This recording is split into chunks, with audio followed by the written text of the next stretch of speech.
Olá, alunos de resistência dos materiais. Hoje nós vamos falar um pouquinho sobre flexão. Tá? A flexão, como vocês sabem, ela pode ser de algumas formas, pode ocorrer de formas diferentes. Né? Existem alguns tipos de flexão, por exemplo, flexão pura, flexão simples, flexão composta, flexão assimétrica. E eu vim aqui com vocês hoje resolver um exercício, e o exercício é esse aqui, olha. Ele fala o seguinte, é um exercício simples, tá? Ele fala assim, a viga feita de alumínio está sujeita a um momento de 75 newtons vezes metro. Letra A. Determine a tensão de flexão criada nos pontos B e C da seção transversal. Então, ponto B e ponto C, ok? E a letra B pede para a gente determinar as tensões de flexão máximas, tanto de tração quanto de compressão. Então, nós vamos analisar e ver que tipo de flexão é essa, como resolver esse exercício, aonde tem compressão, onde tem tração. Ok? Para isso, eu coloquei essa seção transversal. Então, a gente tem uma viga, e essa viga ela tem uma seção transversal, né, do jeito que está sendo mostrado aqui. E olhando essa seção transversal de frente, nós temos exatamente uma situação dessa daqui, olha. Onde as dimensões são, cada perna dessa daqui tem 40, essa parte aqui de cima, essa aba aqui de cima tem 10 de altura e uma largura de 80, tá bom? A linha neutra, tá? Provavelmente ela está mais deslocada um pouco para cima, porque é onde tem mais material, e eu não sei qual que é a linha neutra, tá bom? Para começar, nós sabemos que essa flexão aqui é uma flexão pura. Por quê? Porque a única carga, né, que está sendo aplicada aqui é uma carga de momento. Então, nós consideramos essa flexão como pura. É uma flexão onde não acontece nenhum outro tipo de esforço, somente mesmo o esforço de momento.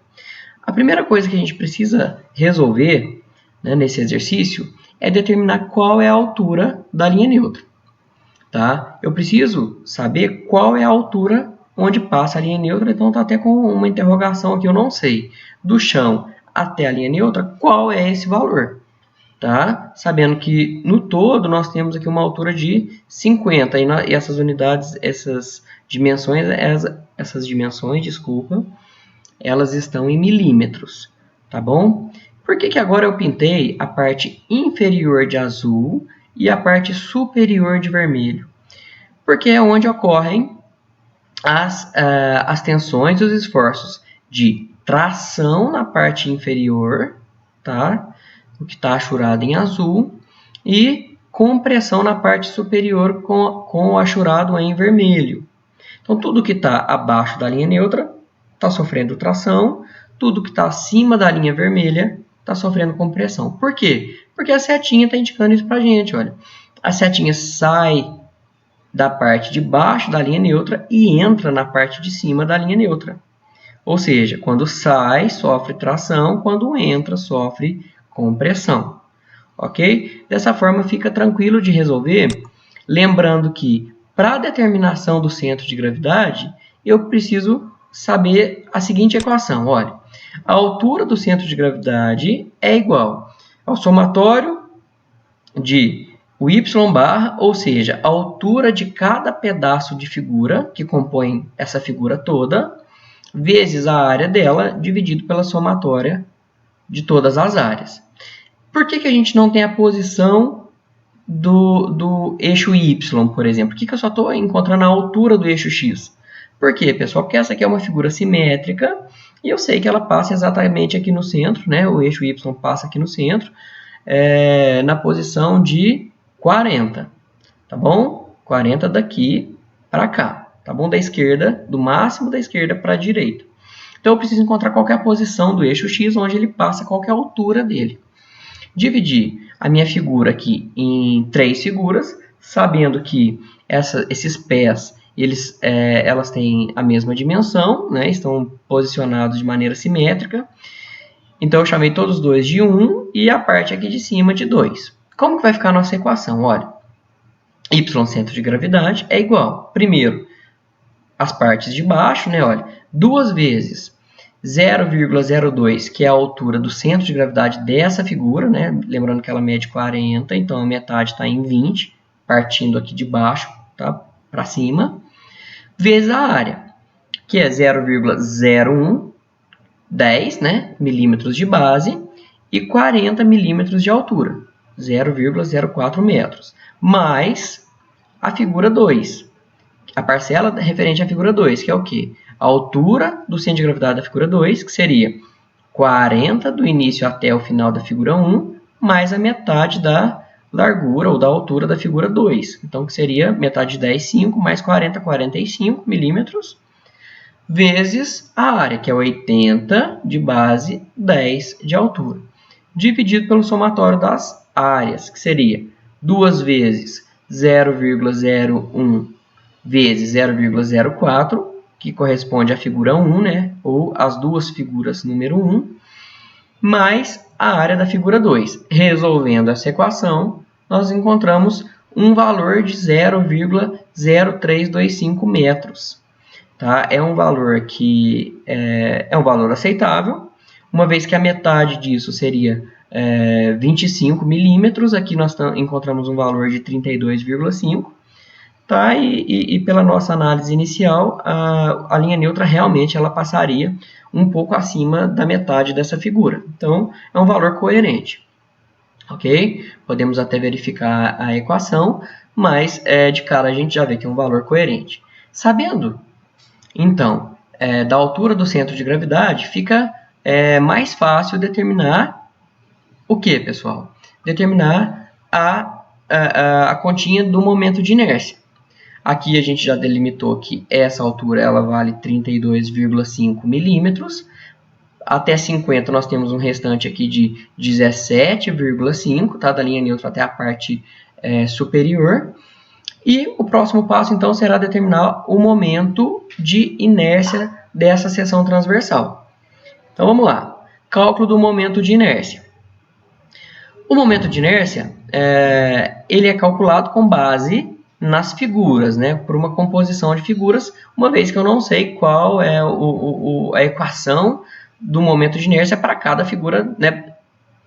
Para essa figura como um todo. Eu sei para cada figura separadamente, não para ela como um todo. Tá bom? Então, o nosso momento de inércia vai ficar assim, ó, 2 vezes o momento de inércia da figura 1, né? Nós temos 2, mais o momento de inércia da figura 2. O momento de inércia de figuras retangulares, né? É base vezes altura ao cubo dividido por 12, mais a parcela AD quadrado. Essa parcelinha ela é inserida quando a linha neutra ela não corta ou ela não passa pelo centro de gravidade das figuras que nós estamos estudando. Por exemplo, a linha neutra ela passa em 32,5 de altura. O centro de gravidade da figura 1 passa em 20. O centro de gravidade da figura 2 passa em 45.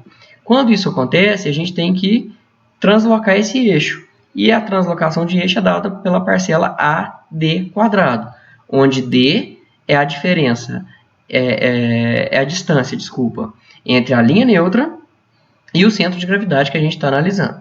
Então, começando pela figura 1, nós temos a seguinte equação.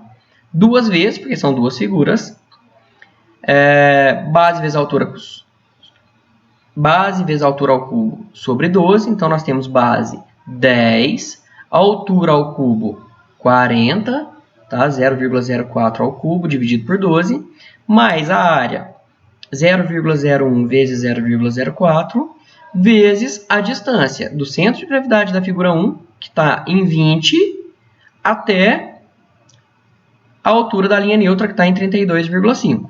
Isso ao quadrado. Resolvendo essa equação, nós vamos chegar no valor de 2,32 vezes 10 a menos 7 metros a quarta, porque essa equação ela foi toda desenvolvida com os valores em metros.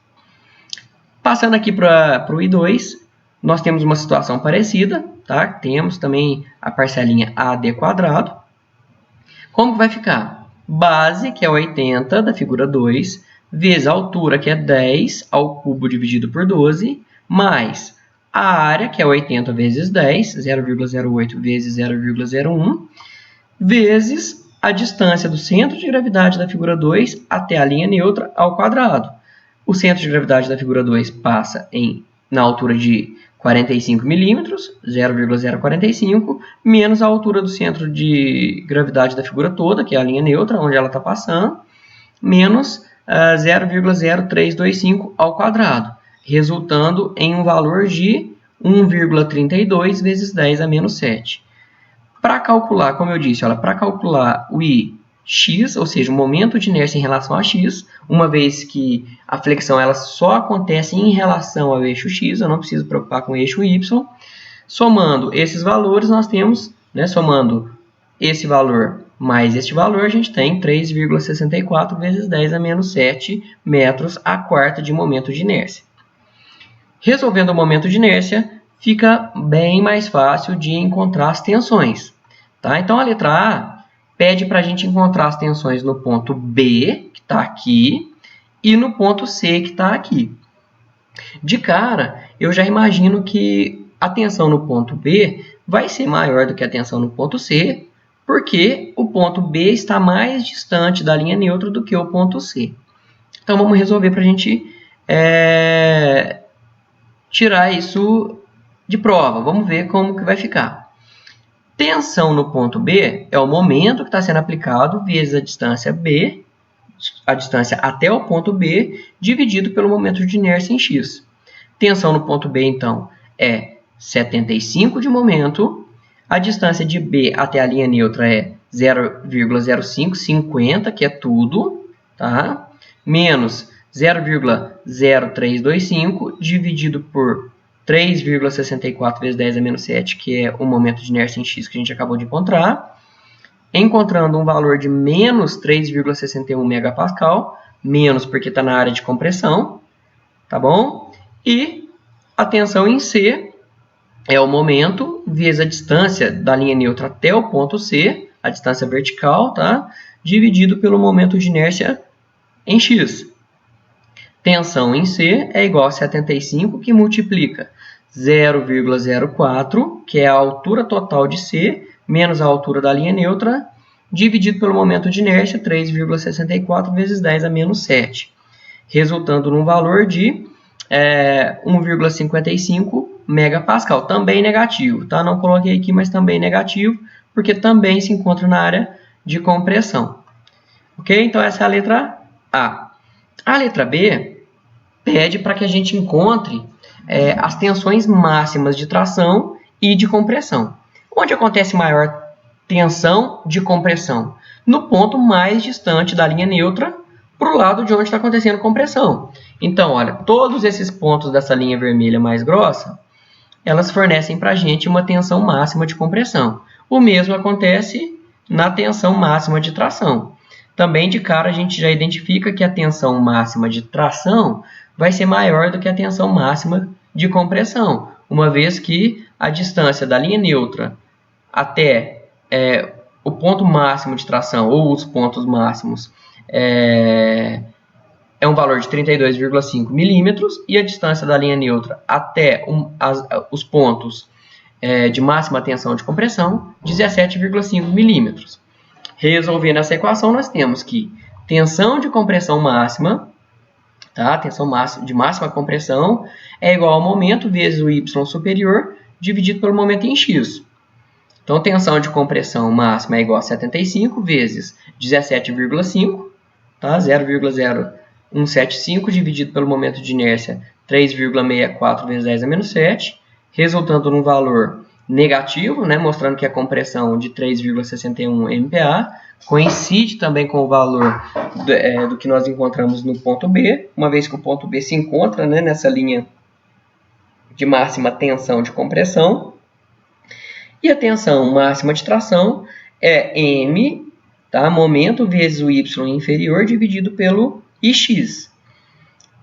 A equação fica, tensão máxima de tração é igual a 75, que é o nosso momento, vezes a distância da linha neutra até o ponto de maior tração, tá? Que é a própria linha neutra que nós encontramos, 0,0325 dividido pelo momento de inércia 3,64 vezes 10 a menos 7, resultando em um valor de 6,7 megapascal.